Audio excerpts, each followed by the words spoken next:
Good evening, everyone. Good afternoon, good morning. My name is Amir, and I'm from the Initiative for Responsible AI Medicine at Tel Aviv University.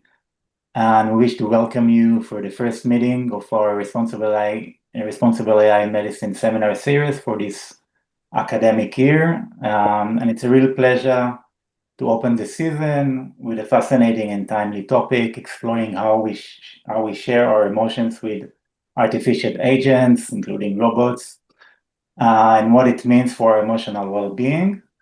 I'm more than happy to welcome our speaker, Dr. Guy Laban, who is a colleague and a friend. Guy is an assistant professor at the Department of Industrial Engineering and Management of Ben-Gurion University at the Negev, and a research associate in the Department of Computer Science and Technology at University of Cambridge. We'll begin with about 45 minutes lecture, followed by an open discussion. Without further ado, Guy, the floor is yours. Hi everybody. Thank you for attending this talk. It's great to see so many names. Some of them are very familiar. Great to have you here, guys. My name is Guy. As Amir said, I'm an assistant professor at the Department of Industrial Engineering and Management. I just joined the department, so it's very exciting. I'm also leading the recently established Laban, Language, Affect, and Behavior in AI. And I'll be talking today about some of my previous research and ongoing research, looking into how we share our emotions with robots, why do we do it, and how does it make us feel? And just a tiny bit about myself. I grew up here. I actually pursued my studies here at IDC Herzliya, now Reichman University, but back then, IDC Herzliya, yes, I know for those of you who are from Israel, this is not Reichman University, it's Tel Aviv, but usually when I give this talk, abroad, people don't really know the differences between Herzliya and Tel Aviv, so I tried to show our nicest locations, which Reichman is a very nice location.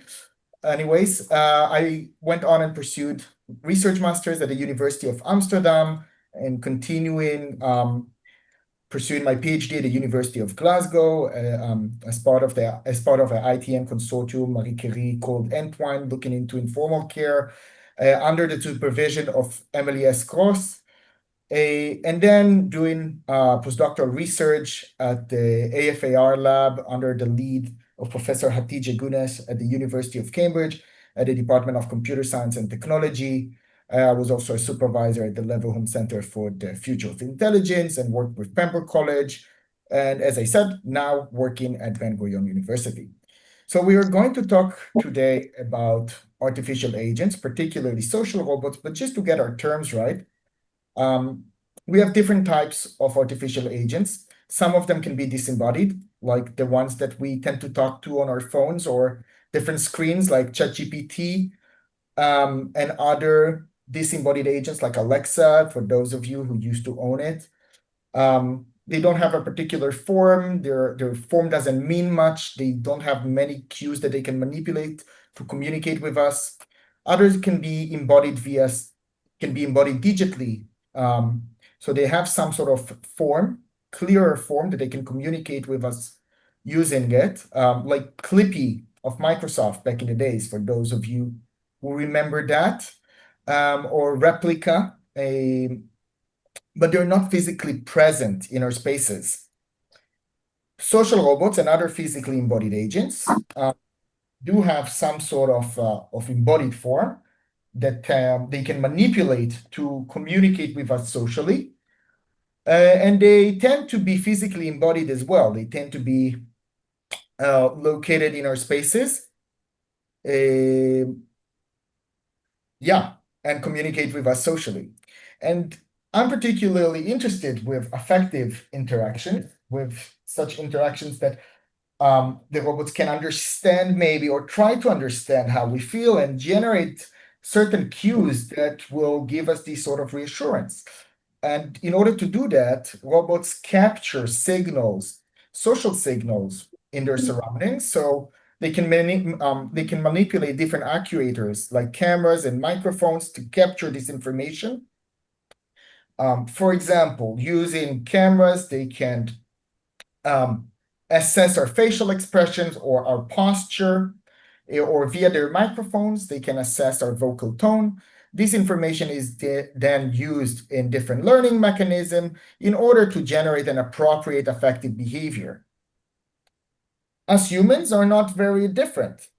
We are also using different sort of sensors and actuators, for example, our eyes and our ears, to capture the robot gaze, the robot's posture, or the way the robots communicate, his vocal tone. We then attribute social meaning to it, which might generate some sort of experience, which will eventually lead us to Yeah, but behaving. I'll read it later. Someone is talking in the background. Maybe. Sorry, I'm very ADHD. If you can help me out here and be in mute, that would be very helpful. All right. So yeah, and that might lead us to behave in a certain way. And we are impacted by different external factors that may lead to different individual differences in the way we behave with robots. For example, our past experiences, the context of the deployment, the culture for which we belong, or the effect that we might be having regardless of this interaction. As the name of this talk says, or hints, I'm particularly interested with verbal interactions with robots, with the way that we converse with these machines. And when I started researching this area, I realized that having a dialogue with an artificial agent like a social robot is just not very feasible. And the main reason for it is the lack of reciprocity. Even if we'll try to simulate that, these agents really lack the social knowledge to generate an equal experience to the one that a human would generate in a dialogue. So we often find ourselves taking the stage and self-disclosing about ourselves, or engaging in what we call the social sharing of emotion. We tell the robot what we feel or what are we going through in our life, and we don't look for much in return. Maybe some personalized feedback, but they rarely get and talk about what's going on their side of the story, because there's not much of it. And the social sharing of emotion and self-disclosure has a variety of different positive influences on us. We use it to establish relationships, and we also use it to regulate our emotions. So when we feel down, we might share how we feel with others to receive some sort of social support. And when we are going through positive events in our life, we might share it with others to capitalize on that and, receive some positive feedback. But we sometimes find ourselves in situations that are similar to this one. Oh. Okay.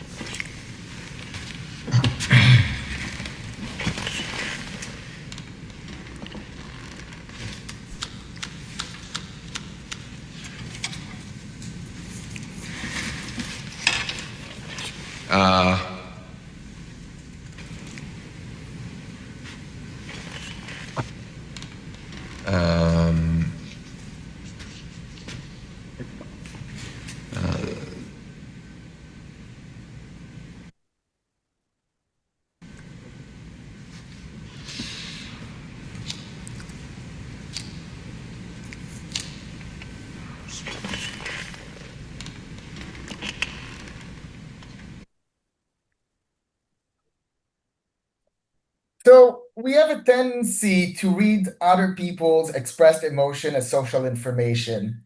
And it might affect on the way that we share our emotions with others. As you could see in this video, it did seem like the person was feeling kind of, not at his best about talking in front of others due to the way they express themselves, even by not saying anything. Just their body language was very kind of closed. And we very often find ourselves in similar situations, especially when going through sensitive life events. So it made me understand several things. First of all, when engaging in the sharing of our emotions with robots, if we do that, we might see a procedure that looks much more like a social exchange rather than a social penetration. So often when we engage in self-disclosure, we would be engaged in a procedure called social penetration. We would use self-disclosure to establish a relationship, and we would aim for an equal and sort of an equilibrium between the two parties, between the two interlocutors. But when we do that with robots, we might not ask for such reciprocity. We would use the opportunity to just, say what's on our mind. And we'll see more of that later when I'll present some of the studies. And accordingly, for social needs can be answered by machines, we might perceive it as a benefit. It could be worth the cost of communicating socially with these machines, even though we know that these are not very social. Therefore, on one hand, robots should utilize their ability to elicit meaningful disclosures via their ability to establish rapport, their anthropomorphic design, and their sophisticated AI models. But at the same time, they should also offer low cost by maintaining the perception of confidentiality. And with that, I would like you to keep that in mind. We're going to see a series of studies that try to establish that, and we can talk about it later in the discussion. So, to approach that, I did several studies. The first 3 studies were conducted together with Professor Emily Cross from ETH Zurich. And in the first one, I asked to what extent disclosures to social robots differ from disclosures to humans and disembodied agents, or in other words, to what extent their unique design actually takes a role in such interactions.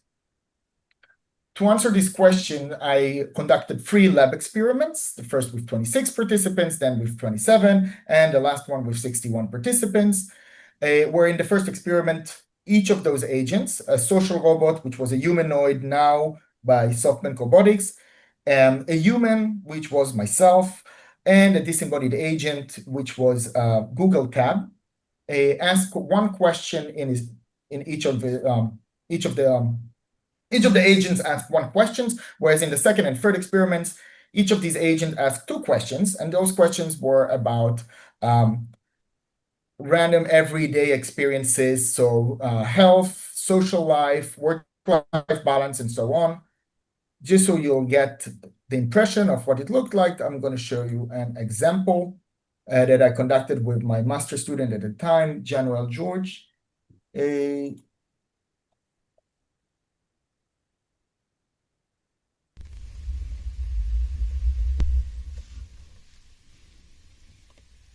Hello there. My name is Now. What is your name? Hey, I'm Jean-Noel. Nice to meet you. Nice to meet you. I am going to ask you about your health and well-being. How do you emotionally feel? What do you do to take care of your mental health? It's a very good question. Emotionally, I guess I'd say I'm pretty stressed right now. I've got like a lot on. Okay, I think that you get the hang of it. We have much more interesting examples coming up. But the first thing we looked at was the dimensions of mind perceptions, agency and experience. Agency stands for the ability of an agent to plan and act, and experience stands for the ability of an agent to sense and feel. And we asked participants to rank each of these agents, and luckily for me, I was ranked with the highest scores of both agency and experience, not surprising, followed by the humanoid robot, and then the disembodied agents. And none of it is actually surprising. But when we asked participants to rank their perceptions of their own disclosures towards the agents, so to which extent they believe they were disclosing information to each of the agents, we see that the differences actually shrink, with participants believing that they disclose almost the same amount of information to me and to the social robot now, followed quite greatly by the disembodied agent. But in reality, when we looked at objective rates of disclosures to each of these agents, we see a different picture. We see that participants disclosed substantially more to the human agent, followed by both the humanoid and the disembodied agents, showing about the same rates.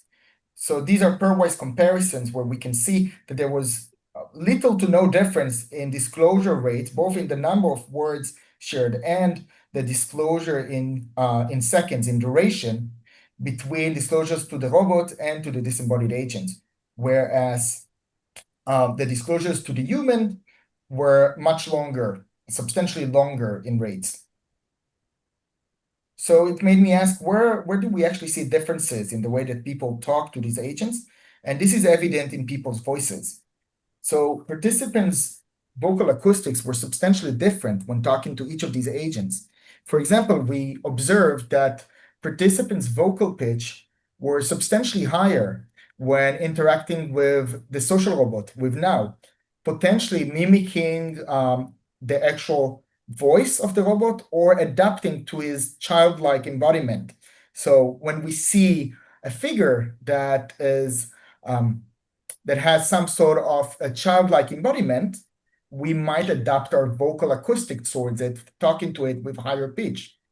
Whereas we observed that when interacting with the disembodied agents, participants' voice were far more harmonious.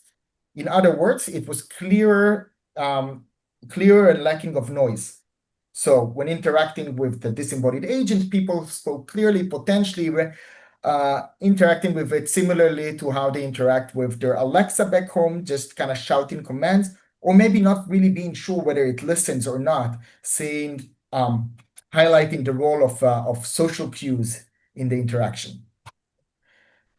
Now, it was very obvious that we can't really study the way people talk to these agents by just simulating a one-time interaction. And in order to really understand how people communicate with these agents, we need to make them talk to it for a while, for a period of time. So I was about to establish a long-term experiment in the lab, but unluckily for me and for the rest of the world, COVID hit. So I had to find a solution for it, and instead, we conducted a long-term experiment with participants interacting with the social robot Pepper that you can see here in the photo for about 6 weeks, 5 to 6 weeks via Zoom. So מה קורה? רגע. שיבולת, הכל בסדר? כן, okay. So we had 39 participants. We recruited 40 and one dropped out, unfortunately. Via Prolific, they all interacted with Pepper for about 5 weeks. We had a between subjects experimental design where in one group, participants talked about general everyday experiences. I'm going to show you these ASAP. And the other, in the other condition, they talked about the same topics, just framed to the COVID-19 experiences. We had some interesting hypotheses about it, but it doesn't really matter much in the context of this talk. The interaction always started with some greetings, with the robot asking how was their week or weekend in order to build rapport, and then asking 2 questions that corresponded to one of these 10 randomly allocated topics: work, relationships, social life, mental or physical health, and so on. And we expected to see this sort of what we call in human-computer interaction, the novelty effect. We expected to see how people are getting very excited to talk with the robot. And then after a short while, they kind of understand the gist of it, and then they get a bit tired of it. And they're not as nearly as engaged. But we actually saw the opposite. So you remember agency and experience? We saw how participants ranked the robot as gradually more social and competent over time. But even beyond perception, in terms of self-disclosure behavior, participants disclosed substantially more to Pepper over time. And this effect was even more renounced when taking out the rapport item and really looking just at the disclosure items, at items that corresponded to the topic of the disclosure, with participant disclosing about 20 seconds on average per item in each session, and moving gradually to about 50 seconds per item on the last session. In terms of well-being, participants also reported positive mood change after each and every session, and also improving mood over time. They reported that they were feeling less lonely over time, and also perceiving Pepper as more comforting and empathetic as the intervention went on. And I'd like to show you a few examples. So this is the first session of this participant. Try to pay attention to the way she expressed herself and talk to Pepper. It's not going to be very exciting in this first session, but then we're going to watch, I think, the 7th session. And then please try to see the differences. So let me just optimize it for video sharing. Okay, let's go. Hello there. My name is Pepper. What is your name? Hello, my name is Bev. Nice to meet you. I'm just making sure. Do you guys can hear it? Can you hear the audio? Yes. Yeah, good. Nice to I'm meet you too. curious about your last few days. Can you tell me what you've been up to? I've been walking to the shops and I've been to Greg's and bought a lot of donuts. That's about it, really. All right. I am going to ask you about your daily activities. Okay. How does your day usually look like during this period of the pandemic? What is your daily routine? I get up early and go out and buy a newspaper and a coffee. And then I come back and do a few surveys. And then I go out later on for a walk and get another coffee. Okay, I see. Okay, I think you got the hang of it. Let's move on to session 7 of the same participant.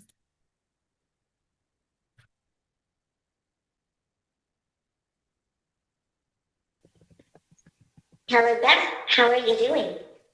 Hello, Pepper. Fine, thanks. How are you? I am fine, thank you. How were your past few days? Did you do anything interesting? I can't think really. We've done some shopping and gone for walks, dodging the rain really because it's been a bit unsettled here. What else to tell you? My daughter's been to college, which is good, but not done a great deal really. But we've travelled as much as we can, you know, with the regulations, because you're not really supposed to go out your local area, are you? So we've probably been 3 miles down the road. I went to garden centre. That was nice. I'd look around all the plants and everything. So that was something different. Yeah. That's all we've done really. Nice. Yep. I am going to ask you about your social life. Okay. Would you mind sharing a memory about you and your friends? Something that you did together during the pandemic? Sorry, something.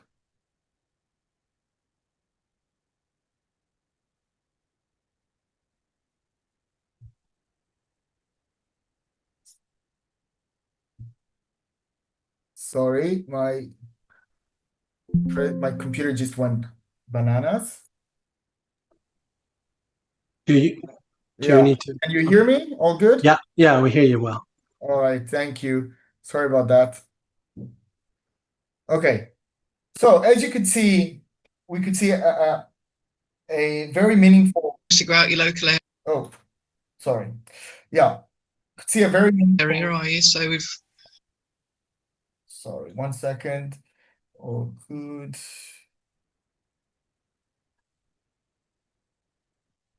Okay. Okay, we've seen a very meaningful difference between the first and the seventh session, and it goes even wider. The gap becomes even wider on the 10th session, with participants becoming far more expressive in the way that they communicate with Pepper. And when we ask them what happened there, why do you think that you're becoming so much more expressive in the way that you interact with Pepper? Participants answered that they believe that Pepper got to know them and that Pepper is now far more adaptive to their communication. But the funny thing is that Pepper didn't really change throughout the duration of the study. It was very static. It's pre-AI or pre-Gen AI times, working with an orchestrated mechanism and very strict and rigid protocol with a moderator in the background, with exact timings and so on. And yet participants perceive how Pepper is adjusting to them rather than how they adjust towards it. I analyzed the data again because I was curious to see what might be driving the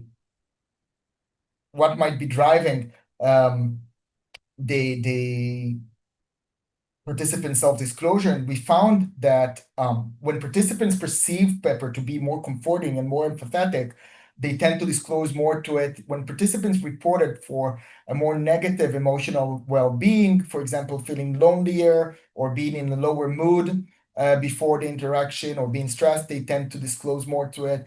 And participants who reported higher of being more introverted also tend to disclose more towards Pepper.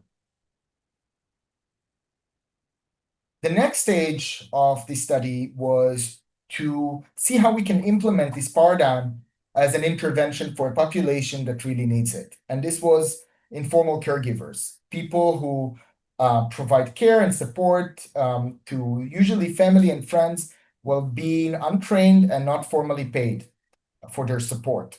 So while it is very rewarding to provide care to others, it can also be very stressful. These people rarely get to talk about themselves. They very often talk about their care recipients. They rarely have the social space to be disclosing about their own emotions. So I replicated the study, this time with 34 informal caregivers. All of them were above the age of 18, English speakers and based in the UK. And they were interacting with Pepper 10 times across 5 weeks. And the results we had in the previous study replicated very nicely, with participants disclosing increasingly more to Pepper over time, from about 20 seconds on average per item, growing to about a minute on average per item. Again, participants reported of perceiving Pepper as more comforting and as feeling less lonely during their participation in the intervention.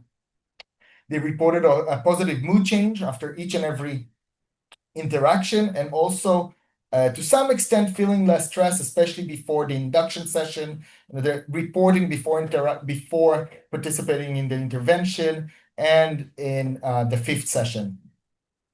Interestingly, we also tested participants' emotion regulation tendencies and found that they were far more accepting of their caregiving situation after their participation in the intervention. They reappraised it more positively, and they showed less blame towards others. And I'd like to show you an example.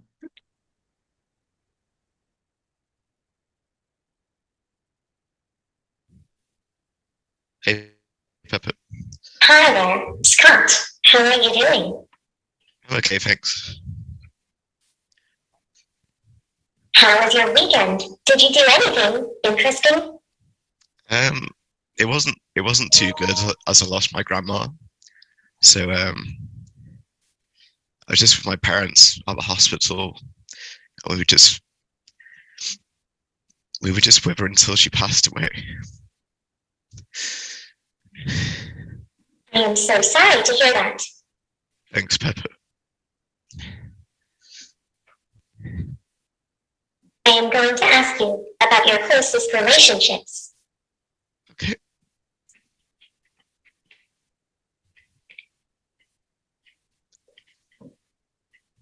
Can you tell me about your closest relationships and the important people in your life? How do these relationships are making you feel? Yeah, I'm really close to my family, my dad in particular. Him and I have been through a lot together in particular. We had like a lot of, well, with my mum, like my mum, dad and I have had like a lot of good times, but my dad and I in particular have had our times as well. So we've always been there for each other. Yeah, and like now as an example as well, you know, where I have to support my dad. So yeah, my closest relationship's my dad. I understand. I have another question. Sure. Would you mind sharing a memory about your family or your partner, something that you did together? Yeah, it's hard to pinpoint one, but I've always enjoyed traveling with my family. There's been so many different nice places where we've enjoyed ourselves. It's funny, I was probably, one in particular is probably going to Disney. And I mentioned this one because I was so young. I was only like, I guess 7 was the last time we went, but I remember everything so clearly. I remember I remember one thing where like they have characters in the park, you know, dressed up as like the Disney characters. And one was Alice in Wonderland, who like grabbed my hand and started skipping away. And I remember my parents chasing, trying to get a picture. And at 7 years old, I was just like made up. Yeah. What a nice memory. What I really like about his example is that despite the very obvious negative emotional state that a participant was in, Pepper managed to put a smile on his face. And while it might just be a short term, it's a very meaningful step for regulating and improving one's emotion and well-being. It shows the capacity of robots to elicit meaningful disclosure and meaningful social interaction that can help people to, you know, move on with their day in very difficult times. We as participants, if they can share prominent memory that they have with their interactions with Pepper as part of our qualitative data that we collected, and this answer came through in many different variations. It is asking how I was, what I got up to. Nobody in daily life asked me that, and it made me realize that it's rarely about how we share our emotions with robots, but more about why we share our emotions with robots and when it suits us. Moving next, this series of studies were conducted with Professor Hatice Gunes at the University of Cambridge. You know, it's not a pandemic anymore, and we definitely have more sophisticated interaction models. So I had to upgrade some of our technologies and deploy studies in a more ecological settings in mind. So one such study that continued this thread of research was looking into how we can improve students' well-being within their daily environments. We wanted to introduce them to a viable skill set that they could practice in order to cope with negative emotion in their daily life, and this was cognitive reappraisal.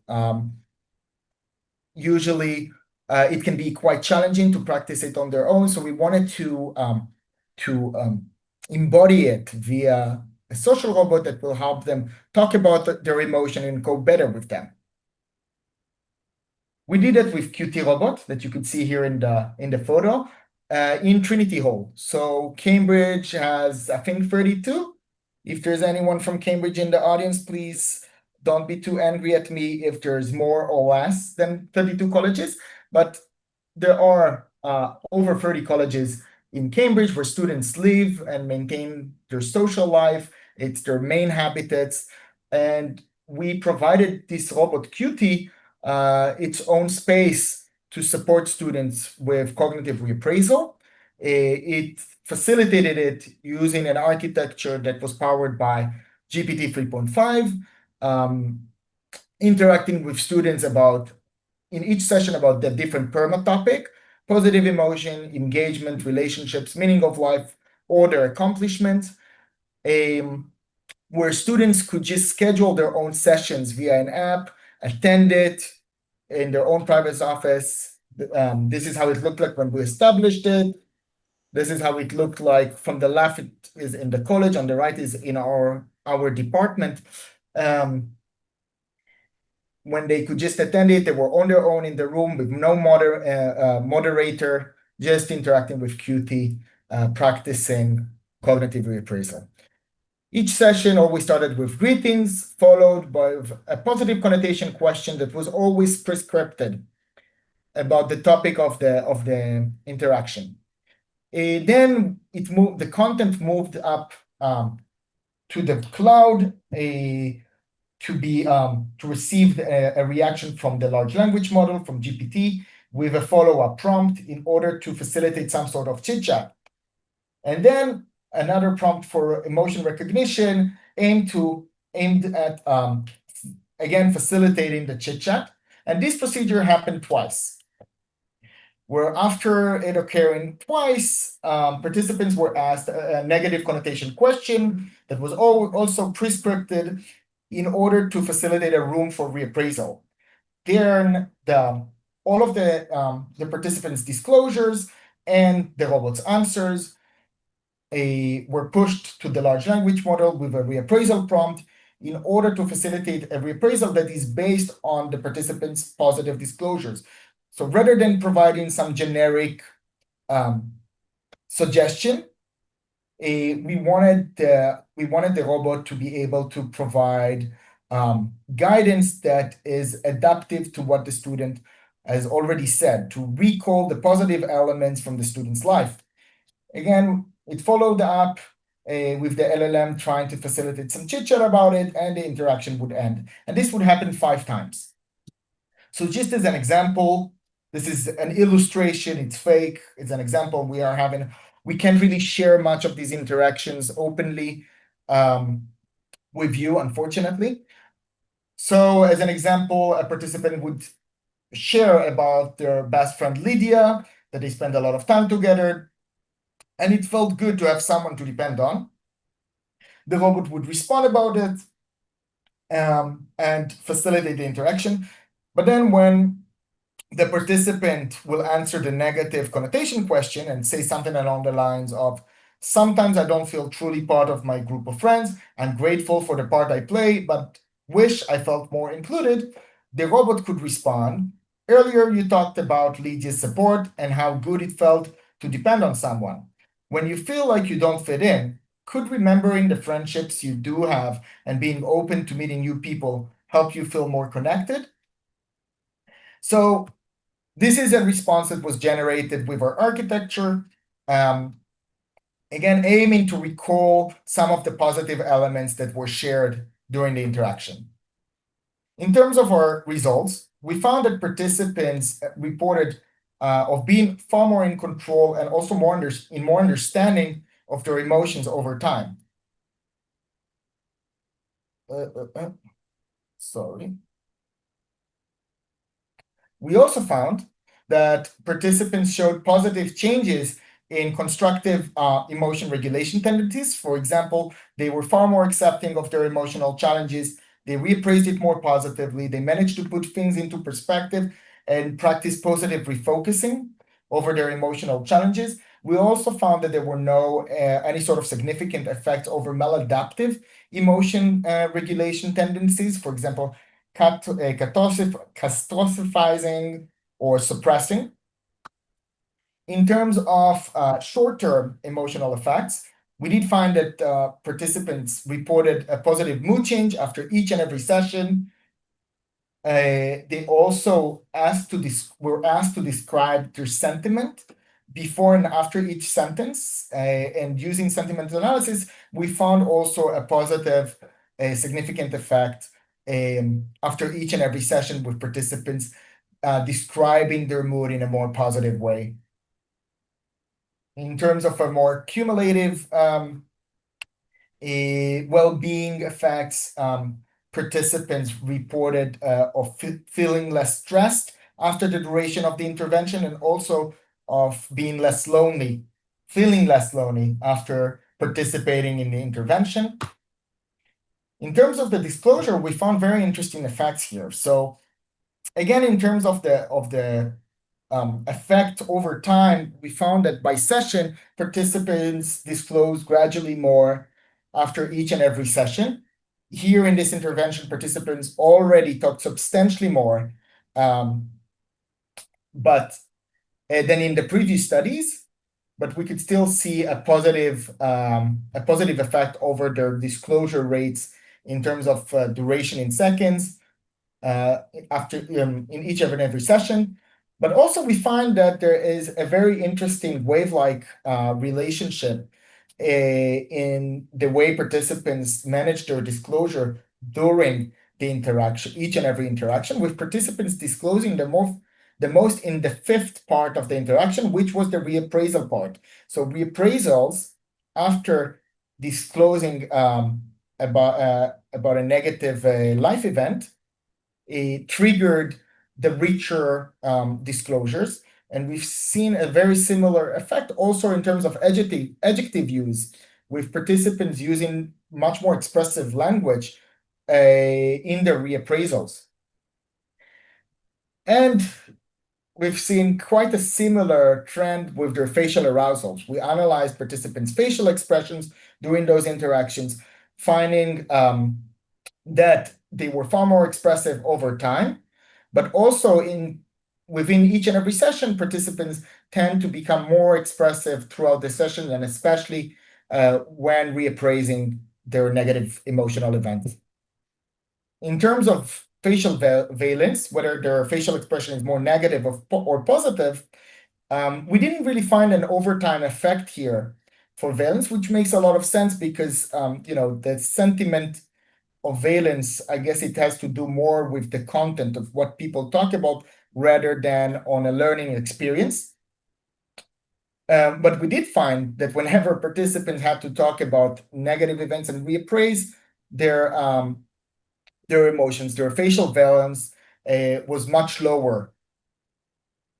We do also have various very interesting qualitative insights that you mostly about how Qt, the robot, promoted emotional reflection, how it helped to confront the avoided emotions, how it provided a non-judgmental support space or foster reappraisal and self-compassion, and how unconscious it was actually happening.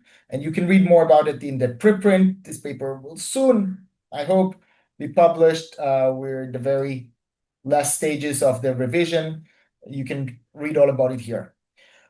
We don't have enough time for an example. This is not an illustration, but a pilot. Unfortunately, we don't have an agreement to show other videos from the actual experiment, but if you guys are interested, please reach out and we can discuss. We also analyzed what people actually talked about with the robot. So we wanted to know what people talk about when reporting of feeling stressed and lonely. We had 560 users' disclosures that were analyzed here.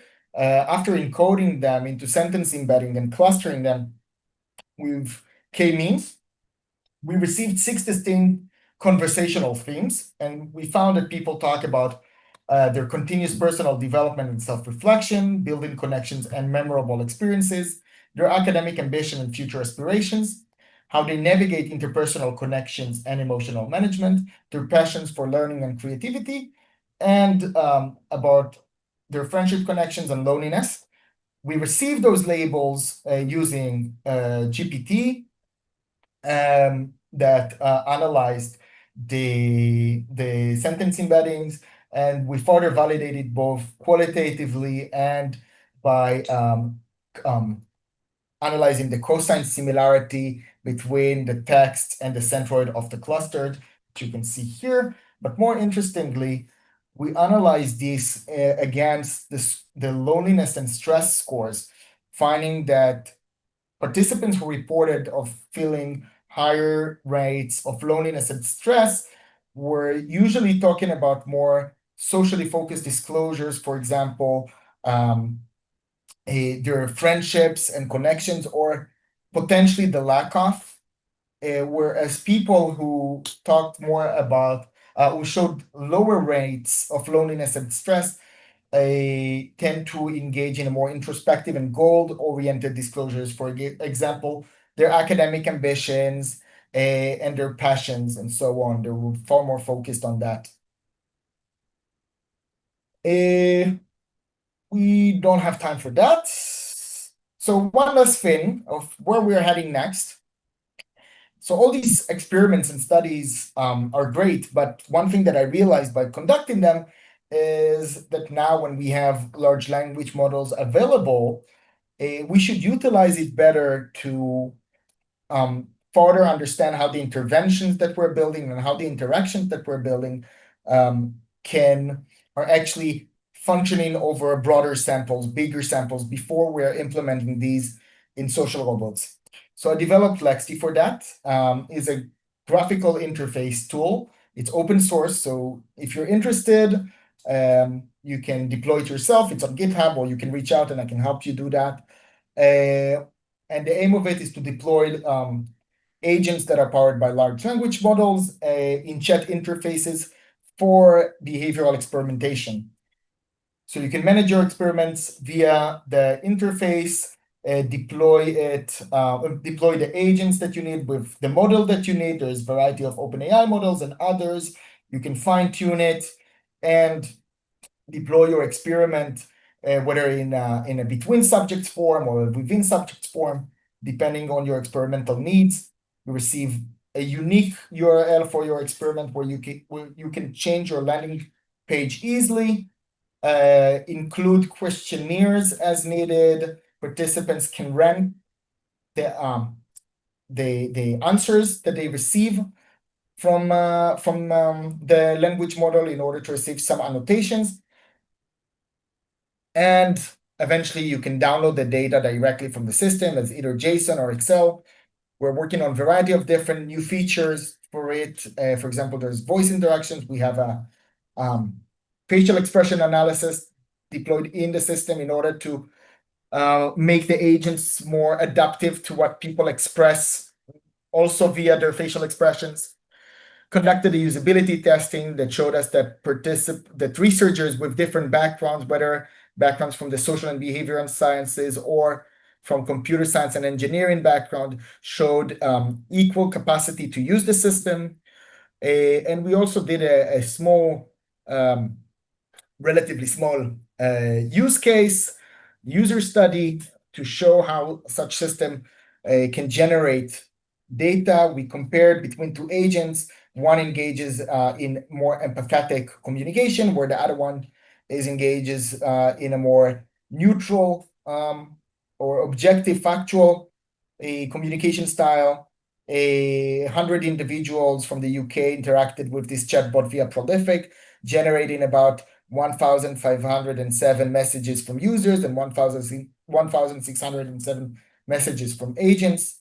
We found high usability across all of the participants. People perceived the agent that communicated in an empathetic way is much more social in terms of mind perception, agency, and experience. They also communicated longer messages with a more positive tone towards the empathetic agent. They also experienced a more positive mood change after communicating with the empathetic agent. Interestingly, though, the communication style does not really affect the odds of participants liking a message or disliking it, but rather the message length. So longer messages provided by the AI increase the odds ratio of participants liking it by 2%, 2% per extra word. So what can we learn from all these studies? So at the beginning, why do we actually share our emotions with robots? And I guess that the answer for it is a delicate balance between rapport and confidentiality. If the robot has the capacity, the aesthetic capacity to establish rapport with us, we might be more engaged in communicating openly with it. Nonetheless, the fact that it is a robot and we objectively know that it's a robot does affect the extent to which we feel comfortable to engage in such social behavior. And how does it actually makes us feel? Maybe we should start by asking when it makes us feel and to whom it is supportive to feel this sort of emotion rather than just how. Is adaptation always better? Well, I guess that people are adaptive to their own needs. Human psychology really allocates meaning to objects based on variety of subjective circumstances. So of course, it's great to have AI adaptive to us, but the human brain already is doing a great deal helping us in that.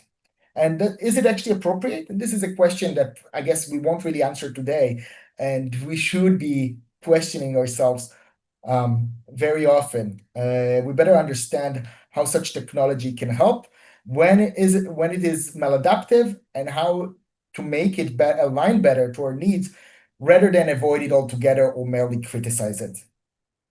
There's a bunch of people I'd like to thank before finishing this talk. So obviously great advisors that I had over the years, Professor Hatice Gunes from University of Cambridge, Professor Emily S. Cross from ETH Zurich, and Professor Val Morrison from University of Bangor. Bunch of fantastic collaborators, students, and the grants and fellowships that supported me along the years. And thank you so much to you guys for listening and coming here. Are there any questions? Yeah. Thank you very much, Guy.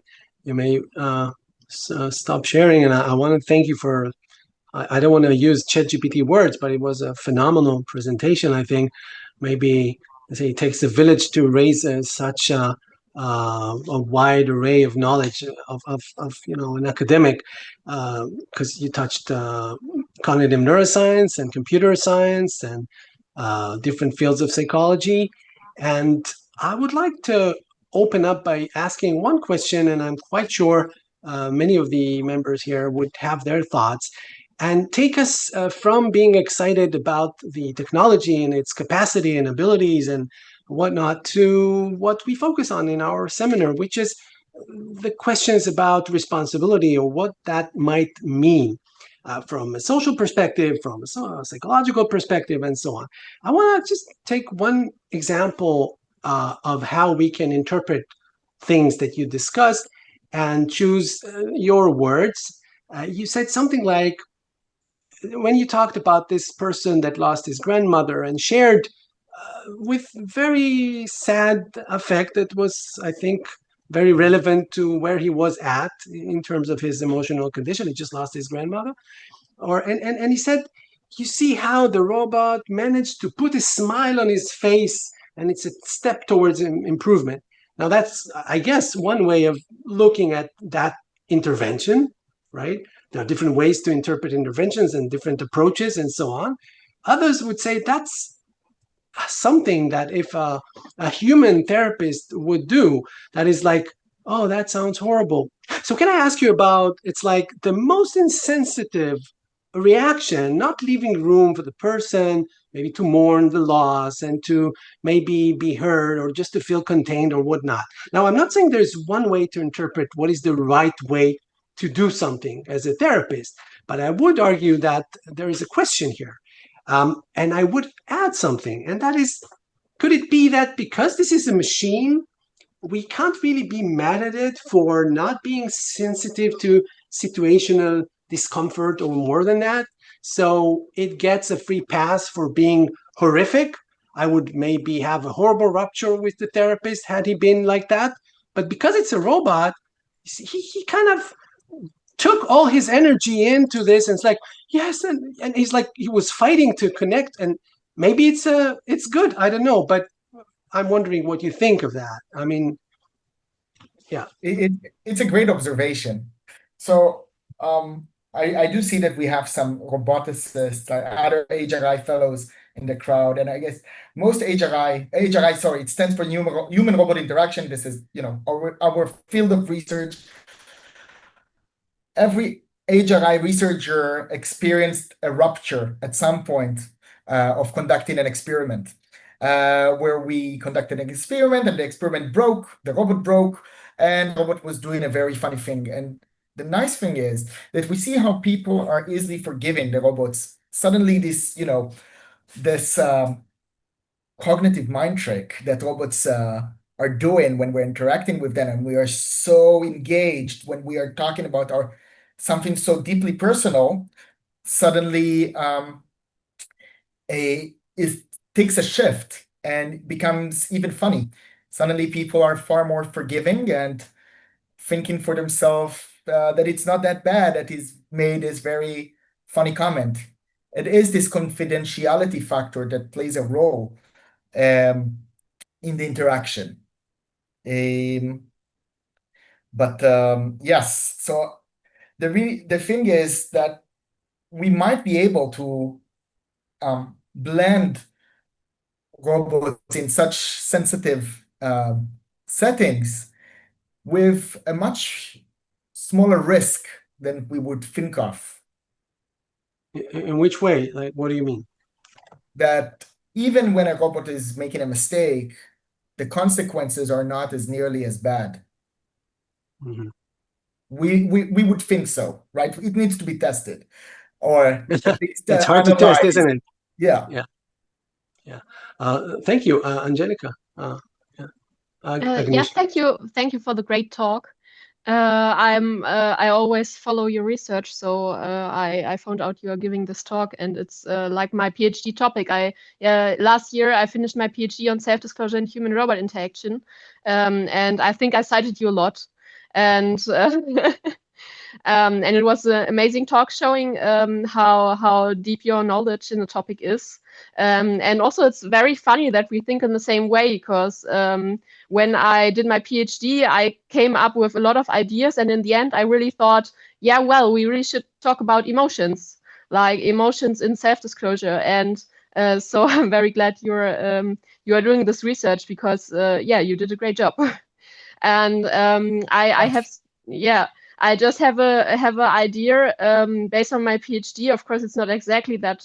It is kind of close to the topic, but not exactly the question. But in my PhD, I did a study on motives and risks of self-disclosure towards humans and robots, and the paper already published.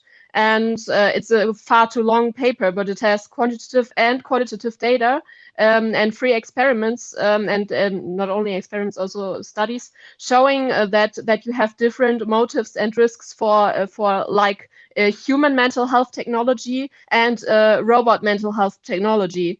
So human therapist versus robot technology, which could be used for mental health. And of course, it was before the time of large language models, so we have to rethink, because now we have large language models and they do an amazing job answering questions that my now robot I used in my PhD could not. And I also think that if you use Pepper the right way, Pepper can do a lot, but still ChatGPT can do more. And it's often like that. And I think it's really important. But what I just one thought, I found out that my participants said they like to do catharsis, like using a robot or a technology as talking everything they hate about their life and all the negative things, all the losses, everything. They like to do that with technology, but not with humans. And the reason was because they feel judged by humans. And the thing is, for technology, we don't have that. So great opportunity just to get people rid of their emotional pressure and whatever they feel negatively. But what they did not want from technology was emotional support. So that's also why I think that when a technology does a mistake, which we would say, okay, human therapist, or I don't want a therapist like that, just saying like, oh, you had a loss, can I please talk with you about your family members? So I would not like to have a therapist like that. I'm also a psychologist, so I have some idea of that. So I would not like that. But for technology, it's totally fine, because you don't even want emotional support the same way as you want it from humans. Well, Angelica, thank you. I would maybe just say a word here. And the question is, what are the expectations? I mean, you talk about expectations based on one research or another. Patients are different from one another. And the question is, when we think about a systemic approach towards the use of different tools, how do we think about what should be required of either the bot or the company that provides it, or the therapist that decides to utilize it as part of therapy? What kind of disclosure would we want to have? What kind of informed consent process would we want to have? These are things that we should consider, and I think informed by the research that's already been done, but maybe just connecting to what you said, it takes time to do research. Technology goes so quickly, it seems like we need to continuously look at how people react to things, but it takes so much time to end the research, and it's talking about last year's kind of technology.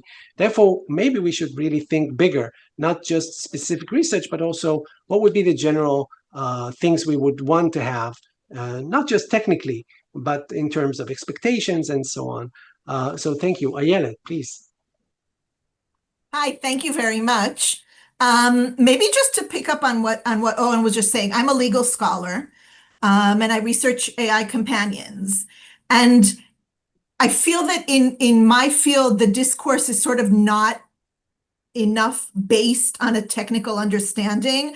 And so I would like to ask you, as someone who comes with that technical understanding, right? We do have cases where we've had the AI say not like be much, much worse than insensitive, right? A teenager, like we have cases of teenagers who say, I'm considering suicide, and the AI is like, oh, really? Let's talk, like, how are you considering? I don't think that would work. Maybe this would be more effective. Like really harmful suggestions that, of course, a human therapist would go to jail for saying. And so how do we balance sort of this maybe natural tendency for a frictionless experience with technology versus how complex human relationships are? How do we balance the advantages and the really severe dangers? This is a great question that I think is so challenging to answer. And a few years ago, I would say that we should focus on public deployment of AI agents. So rather than focusing on the personal use of such agents, for well-being via people's personal devices, or getting such a personal robot for the household, trying to focus on how it could integrate a community setting or a public setting, being in, a community center or as part of a broader, bigger system that can provide the support and the moderation needed, when such agents say things that they really shouldn't. Unfortunately, or I don't know if it's unfortunately, but the reality is that we do have access, most of us have access to a personal companion from our personal device. So we should, as researchers, we should really start studying, the scopes and limits of these interactions, how people use it, how people prompt such personal agents, not just how the industry is providing us with these tools, but also how we use them, how we shape them for our subjective well-being visions. So as researchers, we should definitely be engaged with those questions. As practitioners, it's really hard to say how we should be engaged. Thank you. So I want to say something. So you shared this tool that is open for researchers to use, and I thought that was very generous and forward-thinking of you and your team to do that. And we will be in touch in this regard, because I think it's exciting and interesting. And I'm thinking in these lines. So this generosity of professionals towards other professionals, but maybe towards the general public. So I'm wondering, let's say the Psychologist Association, the American, the Israeli, the World Psychologist Association, or Psychotherapist Association. They look at the current status of affairs and say, well, people are using it. We just saw the report by OpenAI a few days ago, right? A lot of people show signs of maybe psychotic content or mania or other things. What do we need to do? And so, and I'm wondering what would be the part of public, I don't know if you call it education, like psychoeducation. So AI psychoeducation, what would be like the major things that you think maybe experts would need to recommend the public when they engage in using these tools for well-being and so on? Are there some things you have in mind from your experience? This is a really tough question, especially because I don't engage much with, with broader questions about the public, but much more with a specific scope of interventions. Nonetheless, I believe that, we should really think about how we address those tools while not really limiting people's agency to use them. So we should definitely take into consideration that regardless of what we're going to say to the public about it, they're going to use it. It's there, it's on their phone, right? Right. So we need to take into consideration that they're going to do that. So maybe try to think what would make it a bit more constructive. What maybe we can teach them on how to do it in a more constructive way. Teach them give them a set of prompts for supporting their well-being. A cheat sheet. I give my students an OpenAI cheat sheet, a ChatGPT cheat sheet on how to improve their language use when they're using ChatGPT. They're going to use it anyway, so they better do it right, rather than just use it to get the answers for their exercises. So I think it's a really important direction. I think maybe the artificial third community in Israel does some work in this direction, and I think it's important. And maybe some of the traits you talked about, like that you found in your research, that some people are prone to share more, right? If they're depressed, maybe that's kind of strange, right? You're depressed, but you share more, or if they're lonely, and so on, or if they feel more empathy. Now that could either be utilized in a helpful manner, or theoretically, I don't know, maybe it could be utilized in a risky or unfair or even harmful manipulation way, right? Absolutely. So, yeah.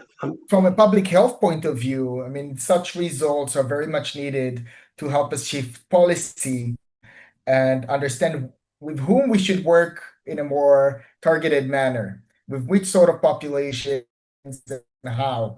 So as we could see in the research, that people who, are experiencing lower well-being, might report of higher feelings of loneliness and so on, would be more engaged in effective communication towards these agents. If we could come up with policy that would support these people directly and give them the guidance on how to use these tools in a safe manner, we would limit the potential risk of these tools engaging in them. Yeah. Any more questions or thoughts? We have very interesting people here in the audience from many different fields. Yeah, sure. Yeah, Angelica, please. I have a question. Maybe I missed it. Did you measure perceived emotional intelligence in your studies? Of the participants? No. Of the technology or the human? Yeah, I use the dimensions of mind perception scale. I like it. Yeah, okay. So I looked into agency and experience, and I use it very systematically across my study because of how convenient it is. Yeah, of course. And maybe one more question. So I think the approaches that you have been showing are maybe, I don't know if it's exactly behaviorists or CBT kind of. So do you know of any research that is more engaged in reflective, maybe analytic approaches using bots, or is that far-fetched from most research done today? Interventions, I mean. What do you mean exactly? I mean, as far as I understand, there's like cognitive reappraisals. It's like different techniques that are maybe behavioral techniques or cognitive techniques, which make sense. But you also looked at effect. I'm wondering if there's any people trying to kind of imitate a more like just talk and I'll wait for you to share your emotions, and after some very long time, I might share some interpretations, like a more psychoanalytic approach. Is that something that people are? Interesting. Well, I don't know for sure. I mean, most of the works do try to find an evidence-based exercise and work with that. I was quite exploratory in my approach during my PhD and did try to go, with a more open direction and just try to make people talk and disclose and, share about their emotions and not provide particular supportive mechanism in return, but try to just be there for them, with the robot being there for them, not me personally. So I'm not familiar with much research that took a similar approach, other than other studies that do study self-disclosure more openly, not particularly as an intervention. Right. So Human self-disclosure of the science, patients, right? Of the clients. yeah. Right. Across human psychology, you do have, studies looking into introspection, affect labeling, self-disclosure and social sharing of emotion more broadly, but not particularly with robots and chatbots. Among other researchers that do research in a similar way, most of the approaches tend to follow very rigid protocols. Yeah. Okay. So, Amir?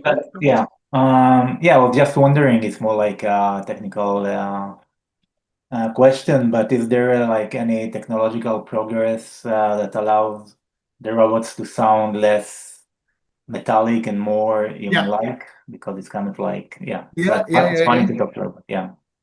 Yeah, we do have some different text-to-speech off-the-shelf solutions that help robots and other AI agents sound far more genuine and neutral in their communication. You can even check after the talk. ChatGPT's got the most recent Whisper module installed. You can have a vocal chat with it, and if interested, you can just use then the API on your robot and implement it easily. Yeah, so there are very simple solutions for that. Yeah. Nowadays. Yeah. Any more questions on the part of the people in the audience?